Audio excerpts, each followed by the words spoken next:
नमस्कार दोस्तों and welcome to my channel. I hope सब बहुत ही अच्छे होंगे। तो आज हम क्या करेंगे, यू टेट यानी उत्तराखंड टीचर एलिजिबिलिटी टेस्ट अभी 2024 में होने वाला है। तो यहाँ पे अगर आप देखते हो तो बहुत सारे क्वेश्चन ऐसे होते हैं इस तरीके के टेट एग्जाम में जो रिपीटिव मतलब आते ही रहते हैं, बार बार रिपीट होते रहते हैं हमारे एग्जाम में। तो हमारे लिए बहुत इंपॉर्टेंट है कि हम जो प्रीवियस ईयर के क्वेश्चन है उनको अच्छे से करके जाएं, क्योंकि हो सकता है उनमें से बहुत सारे क्वेश्चन तो वापस रिपीट हो जाएं।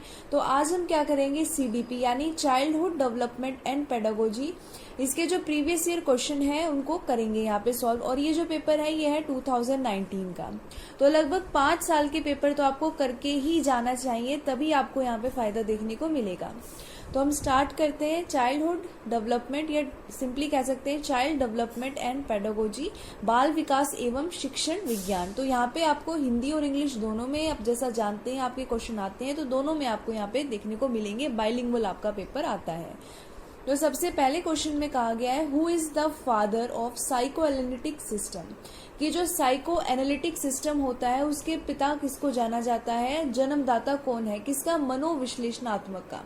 मनोविश्लेषणात्मक यानी साइको एनालिटिक होता क्या है, सबसे पहले ये पता होना चाहिए कि जो भी ऐसा व्यक्ति जो हमारे बिहेवियर का विश्लेषण करता है, हमारे बिहेवियर का जो पैटर्न है उसको जांचता है, उसको ऑब्जर्व करता है कि उसमें किस तरीके के पैटर्न चल रहे हैं, कोई प्रॉब्लमैटिक पैटर्न तो नहीं है। तो ये जो हमारे बिहेवियर के पूरे अच्छे से विश्लेषण करता है उसे हम साइको एनालिटिक कहते हैं या फिर मनोविश्लेषणात्मक कहते हैं। तो इसका जन्मदाता यानी इसके फादर कहते हैं सिगमंड फ्रॉइड को। तो इसका जो बी ऑप्शन है वो बिल्कुल करेक्ट है। फिर अगर दूसरा क्वेश्चन देखते हैं तो इसमें हमें कहा गया है, dash place an important role in education of student, कि इनमें से, इन चारों ऑप्शन में से, ऑप्शन तो 2 ही है, लास्ट में बोला इन दोनों, ये दोनों ही सही है, और डी में बोला इन दोनों में से कोई भी नहीं।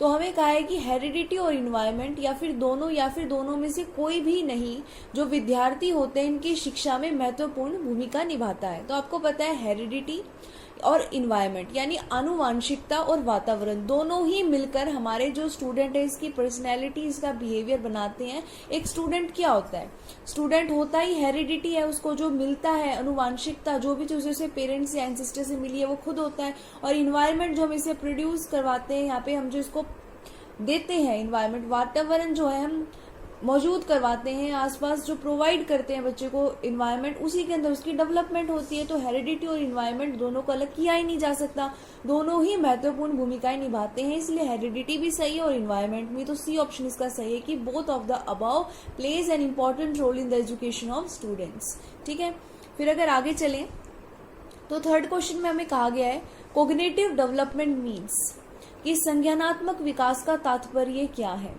ए ऑप्शन में कहा गया है transformation of received sensory information, कि सिर्फ और सिर्फ जो हमें संवेदी सूचनाएं मिलती हैं उन्हीं को ग्रहण करना, कि सिर्फ जो हमें सेंसेस से पता चल रहा है, टच करके पता चल रहा है, टेस्ट करके पता चल रहा है, देख कर पता चल रहा है, सुनकर पता चल रहा है, क्या सिर्फ वही आपकी कोग्निटिव डेवलपमेंट होती है, या फिर जो आप रिसीव इन्फॉर्मेशन, जो आप प्राप्त करते हो, सूचनाओं को ग्रहण करते हो, क्या उसका विस्तारण यानी उसका एलोब्रेशन ही कोग्निटिव डेवलपमेंट है, या फिर इसको स्टोर करना अपने दिमाग में, उसको रखना, उसकी रिकवरी करना इस इन्फॉर्मेशन की, क्या ये कोग्निटिव डेवलपमेंट है। आपको पता होगा कोग्निटिव यानी संज्ञानात्मक हमारे दिमाग से, हमारे माइंड से रिलेटेड होता है।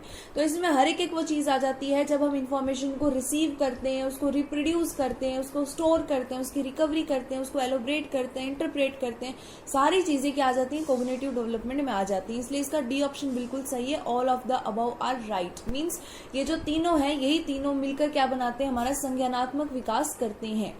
ठीक है, इसके बाद हमारे पास फोर्थ क्वेश्चन में कहा गया है, what is the stage called from conception to birth, यानी जब गर्भ धारण करती है एक माँ तो उसके जन्म तक जो बच्चा है गर्भ धारण से, उसके जो माँ के गर्भ में है जब तक उसका जन्म होगा, तो गर्भ से लेकर के जन्म तक का जो स्टेज है, अवस्था है, उसे क्या कहते हैं। तो उसे इंग्लिश में तो प्री नेटल स्टेज कहते हैं और हिंदी में उसे प्रसव पूर्व यहाँ पे आप अवस्था का नाम देते हैं। तो इसका ए ऑप्शन बिल्कुल सही है। फिर अगर फिफ्थ क्वेश्चन में देखें तो हमें कहा गया है, अकॉर्डिंग टू जीन प्याजे, यानी जीन प्याजे के अनुसार children develop abstract logic and reasoning skill during, कि बच्चों के अंदर अमूर्त तर्क और तर्क कौशल किस दौरान विकसित होता है? तो ये हमारा सीधा सा सी ऑप्शन है, फैक्ट बेस्ड क्वेश्चन है ये कि फॉर्मल ऑपरेशनल स्टेज, जिसे आप औपचारिक परिचालन अवस्था का नाम देते हैं, तो इसी के अंदर बच्चा क्या है, एब्स्ट्रैक्ट लॉजिक सीख जाता है। जितनी भी हायर ऑर्डर थिंकिंग स्किल होती है वो सारी इसी स्टेज में सीखता है बच्चा, चाहे वो फिर अमूर्त तर्क हो या फिर सीधा तर्क कौशल हो। ठीक है, तो सी ऑप्शन इसका बिल्कुल सही है। फिर अगर आगे देखिए नेक्स्ट क्वेश्चन में, तो 6th क्वेश्चन कहता है चाइल्ड एप्रिसेप्शन टेस्ट यानी CAT, या फिर आप इसको कह सकते हो apperception test, method of personality measurement was given by. तो ये एक टेस्ट होता है पर्सनैलिटी मेजर करने का, जिसमें बच्चों की पर्सनैलिटी को मेजर किया जाता है। तो ये जो टेस्ट है ये कैसा आता है, ये प्रोजेक्टिव टेस्ट की तरह आता है और ये पर्सनैलिटी टेस्ट है, इसमें मेजर की जाएगी बच्चे की पर्सनैलिटी। तो ये जो विधि है ये किसने दी थी, तो ये बेलाक ने दी थी, इसलिए इसका बी ऑप्शन बिल्कुल सही है। तो ये बेलाक के द्वारा दी गई है। इसके बाद अगर 7th क्वेश्चन देखें तो इसमें भी यही क्वेश्चन पूछा गया है कि TAT यानी थीमेटिक एप परसेप्शन टेस्ट जो होता है ये भी एक पर्सनैलिटी टेस्ट ही है। तो इसमें क्या होता है, पिक्चर दिखाई जाती है बच्चों को, तो इसमें कहा गया कि कितने कार्ड होते हैं। अगर हम एक्चुअल में बात करें तो इसमें 31 पिक्चर कार्ड होते हैं, लेकिन यहाँ पे हमें ऑप्शन तो देखने को मिला ही नहीं, तो हम सिंपली कह सकते हैं कि इसका सी ऑप्शन हम टिक कर देंगे, क्योंकि एक्चुअल में इसमें 31 पिक्चर कार्ड होते हैं, इसमें ऑप्शन दिखाई नहीं दे रहा, सबसे क्लोज 30 ही है। ठीक है, तो इसको दिया था हेनरी ए मुरे ने। आपको ये भी पता होना चाहिए किसने दिया है, ये मुरे ने दिया है। जो यहाँ पे ऑप्शन डी दिखाई दे रहा है ना वो इसका आंसर है। अगर ये पूछ लेता TAT यानी थीमेटिक एप परसेप्शन टेस्ट किसने दिया है, तो किसने दिया है, ये दिया है हेनरी ए मुरे ने, और ये भी एक पर्सनैलिटी टेस्ट ही होता है। फिर अगर आगे चलें 8th क्वेश्चन में, तो इसमें कहा गया है which of the following is not principle of growth and development, कि इनमें से कौन सा ग्रोथ एंड डेवलपमेंट यानी कि विकास और वृद्धि का सिद्धांत नहीं है। तो इंडिविजुअल डिफरेंसेस है, क्योंकि हर एक बच्चा अलग अलग होता है। Principle of self pacing, principle of continuity भी होता है, प्रिंसिपल ऑफ पैटर्न भी होता है। क्यों होता है, क्योंकि हर एक बच्चा सबसे पहले क्या होता है, सबसे पहले इन्फेंट होता है, शेष अवस्था से गुजरता है, फिर चाइल्डहुड में आता है, बाल्यावस्था में आता है, तो एक पैटर्न सब में सेम फॉलो होता है। लेकिन जब सेल्फ पेसिंग की बात आती है तो इसका कोई यहाँ पे हमें जिक्र देखने को नहीं मिलता है, इसलिए बी ऑप्शन जो है वो इसका प्रिंसिपल नहीं है। फिर नेक्स्ट क्वेश्चन जो है इसमें बोला है MLL is basically an approach which assumes. MLL सबसे पहले होता क्या है, ये होता है मिनिमम लेवल ऑफ लर्निंग। क्या होता है ये, मिनिमम लेवल ऑफ लर्निंग। इसमें ये माना जाता है कि हर एक बच्चा कम से कम थोड़ा सा जो टास्क है उसे कर सकता है। ये एक ऐसी अप्रोच है जो ये मानती है कि हर एक जो बच्चा है थोड़ा सा मिनिमम लेवल पे जाके हर एक टास्क को सीख सकता है। तो ए ऑप्शन इसका बिल्कुल सही है कि ये मानता है किसी भी कार्य को सभी विद्यार्थी न्यूनतम स्तर पर सीख सकते हैं। ठीक है, तो ये इसका सही ऑप्शन है। फिर अगर आगे चले तो 10th क्वेश्चन में हमें कहा गया है in which area of the following maximum transfer of learning is possible, कि इनमें से किस क्षेत्र में अधिगम यानी लर्निंग का अधिकतम हस्तांतरण संभव है, कि सबसे ज्यादा ट्रांसफर किस में की जा सकती है। तो इसका बी ऑप्शन बिल्कुल सही है। देखो, अगर आपने कोई चीज लर्न कर ली, आपने कोई चीज सीख ली, मान लो आपने सीख लिया कि प्रॉफिट और लॉस कैसे निकालते हैं, ठीक है, लेकिन अगर आप सिर्फ और सिर्फ उसका फॉर्मूला मेमोराइज कर रहे हो तो फिर ट्रांसफर कहाँ पे हुई लर्निंग, वो तो आपके दिमाग में ही सिर्फ मेमोरी के रूप में रह गई। आप परसेप्शन कर रहे हो, चीजों को सिर्फ परसीव कर रहे हो, तो भी नहीं है, आपने एक हैबिट बना लिया, बार बार उस चीज को पढ़े जा रहे हो, रिवाइज किए जा रहे हो, लेकिन अप्लाई तो नहीं कर रहे कहीं पे, तो ट्रांसफर कैसे हुई, होगी नहीं। लेकिन जब हम जनरलाइजेशन करते हैं, हम क्या करते हैं, आपने सीखा प्रॉफिट कैसे निकालने, आपने उसको जनरलाइज कर दिया।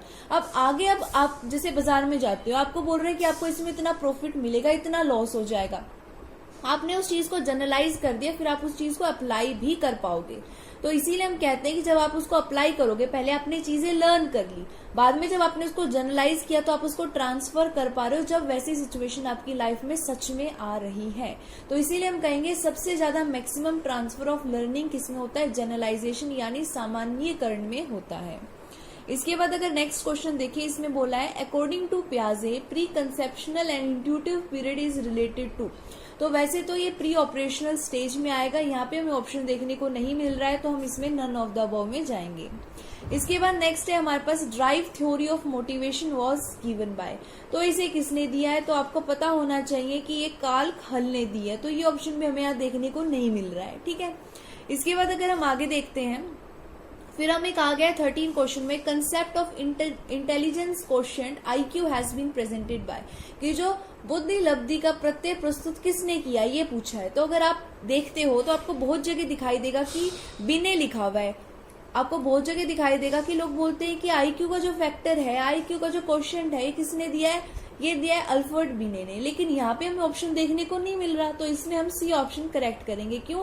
क्योंकि जो विलियम स्टर्न है इसने बताया था कि जो IQ होता है इसको कैलकुलेट कैसे करते हैं, और कैसे करते हैं, बच्चे की मेंटल एज यानी उसका दिमाग कितना विकसित हुआ है उसकी एज डिवाइड में उसकी क्रोनोलॉजिकल एज यानी वास्तव में वो कितने साल का है, उसको हम जब 100 से गुना करते हैं तो हम बच्चे का IQ निकाल सकते हैं।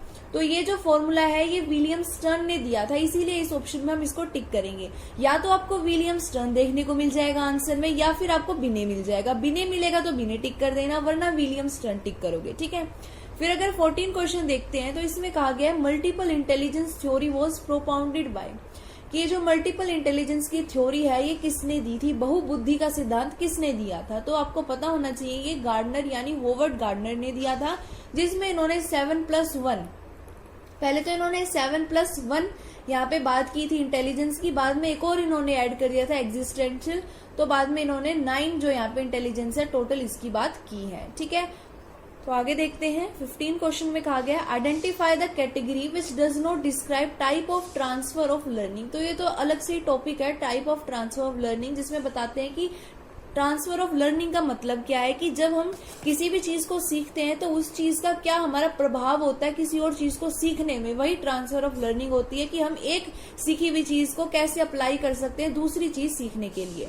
तो आपको पता होना चाहिए कि ये पॉजिटिव भी होता है, इसके टाइप बता देती हूँ। पॉजिटिव होता है इसका टाइप, नेगेटिव होता है, इसके अलावा न्यूट्रल यानी जीरो भी होता है इसका टाइप, इसके अलावा इसका टाइप होता है लेटरल जिसे हम हॉरिजॉन्टल भी कहते हैं, और एक होता है वर्टिकल। तो आप देख सकते हो इसमें पॉजिटिव नेगेटिव भी दे रखा है, हॉरिजॉन्टल भी दे रखा है, वर्टिकल भी दे रखा है और लेटरल भी दे रखा है। लेकिन हमने टेल्ड कभी भी नहीं देखा कि ट्रांसफर ऑफ लर्निंग 1 टेल या 2 टेल होता है, तो इसीलिए हम कहेंगे कि ये जो है ये type of transfer of learning में नहीं आता है। अगर हम पॉजिटिव ट्रांसफर ऑफ लर्निंग की बात करें, इसका मतलब होता है कि हेल्पफुल है, जो आपने आज चीज सीखी है वो आपकी मदद कर रही है दूसरी चीज को सीखने में। अगर वो मदद नहीं कर रही है तो हम उसे नेगेटिव बोलेंगे, और उसका कुछ भी असर नहीं हो रहा है तो हम उसे जीरो बोलेंगे। और लेटरल का और या हॉरिजॉन्टल का मतलब होता है साथ साथ में आप दोनों चीजों को अप्लाई करते हुए सीख रहे हो। वर्टिकल का मतलब होता है पहले आपने वो चीज सीखी फिर उसकी हेल्प से आपने दूसरी चीज सीखी।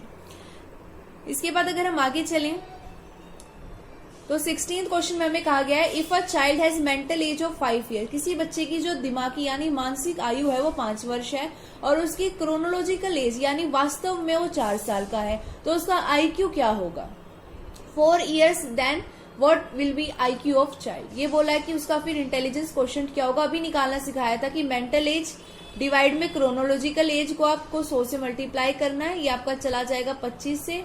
जब आप काटोगे 4 जा 1 और यहाँ पे 25, 5 इंटू में 25 आपका 125 यानी 125 उसका IQ आ जाएगा।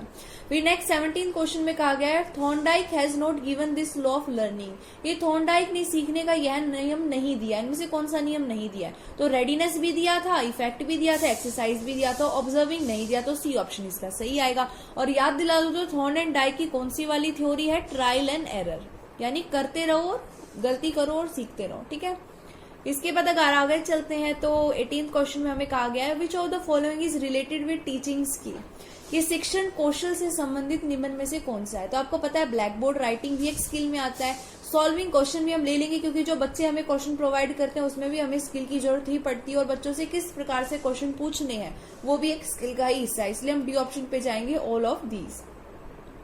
19 क्वेश्चन की अगर बात करते हैं important basis of operant conditioning in learning process. Operant conditioning किसने दी थी? स्किनर ने दी थी। पिजन के ऊपर इन्होंने अपना एक्सपेरिमेंट परफॉर्म किया था।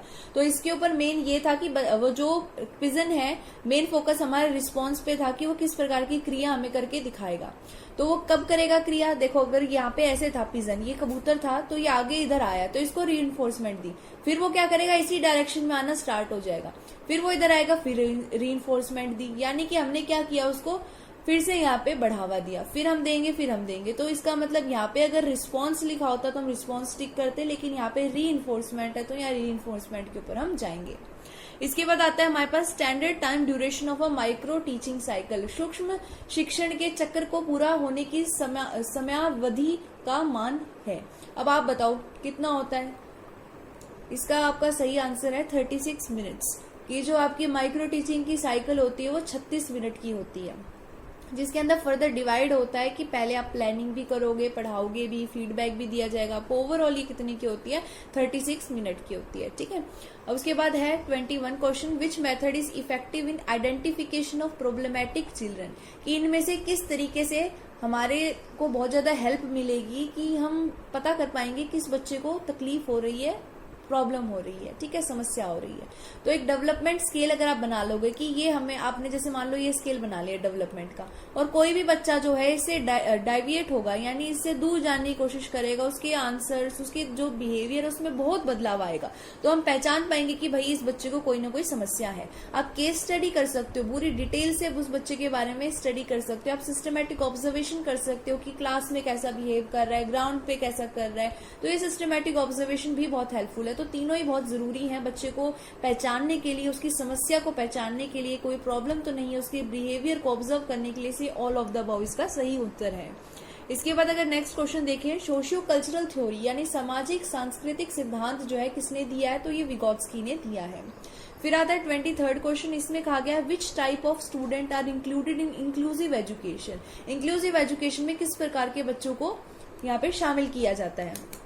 तो जो समावेशी शिक्षा है, आपको पता होना चाहिए कि इसमें हर प्रकार का बच्चा यहाँ पे एक ही कक्षा के अंदर पढ़ाई करता है, चाहे वो बच्चा नॉर्मल हो, चाहे वो बच्चा डिसेबल हो। तो इसका जो ऑप्शन बी है वो बिल्कुल सही रहेगा कि इसमें जर्नल यानी जो नॉर्मल बच्चा होता है जिसे किसी प्रकार की प्रॉब्लम नहीं है वो भी उसी में पढ़ाई करेगा, और स्पेसिफिक स्टूडेंट जिसे कोई स्पेसिफिक डिसेबिलिटी है, प्रॉब्लम है, वो भी उसी में पढ़ाई करेगा। तो इसलिए बी ऑप्शन इसका बिल्कुल सही है। फिर 24th क्वेश्चन कहता है सक्सेसफुल इंक्लूजन नीड्स, कि अगर आपको जो समावेशीकरण है उसकी सफलता के लिए आपको क्या आवश्यकता पड़ेगी, यानी किस चीज की आवश्यकता है।